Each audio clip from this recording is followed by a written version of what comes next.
দেশের মানুষ এবার একসাথে কণ্ঠ মিলাবেন সাবেক প্রধানমন্ত্রী বেগম খালেদা জিয়ার দ্রুত সুস্থতার জন্য।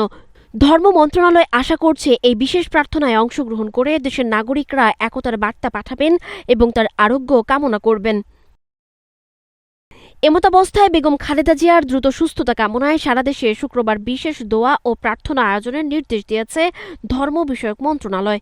4 ডিসেম্বর মন্ত্রণালয় সংস্থা এক শাখা থেকে এ বিষয়ে একটি নির্দেশিকাপত্র জারি করা হয়েছে। পত্রে বলা হয়েছে, গণপ্রজাতন্ত্রী বাংলাদেশ সরকারের সাবেক প্রধানমন্ত্রী বেগম খালেদা জিয়া বর্তমানে গুরুতর অসুস্থ অবস্থায় হাসপাতালে চিকিৎসাধীন রয়েছেন।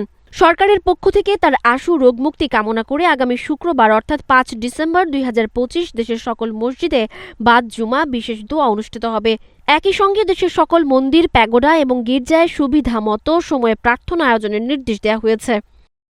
জীবন অবাক না করলে কে করবে? 28% মিল্ক ফ্যাটের অবাক করার সাথে ফ্রেশ মিল্ক পাউডার। জীবন অবাক করুক প্রতিদিন। এ পদক্ষেপের মাধ্যমে সরকার চায় দেশের মানুষ একত্র হয়ে প্রার্থনা করবেন সাবেক নেত্রীর সুস্থতার জন্য। ইসলামিক ফাউন্ডেশনের মহাপরিচালককে এই আয়োজনের পূর্ণ দায়িত্ব দেওয়া হয়েছে। পাশাপাশি হিন্দু ধর্মীয় কল্যাণ ট্রাস্ট, বৌদ্ধ ধর্মীয় কল্যাণ ট্রাস্ট এবং খ্রিস্টান ধর্মীয় কল্যাণ ট্রাস্টের সচিবদেরও নির্দেশ দেওয়া হয়েছে।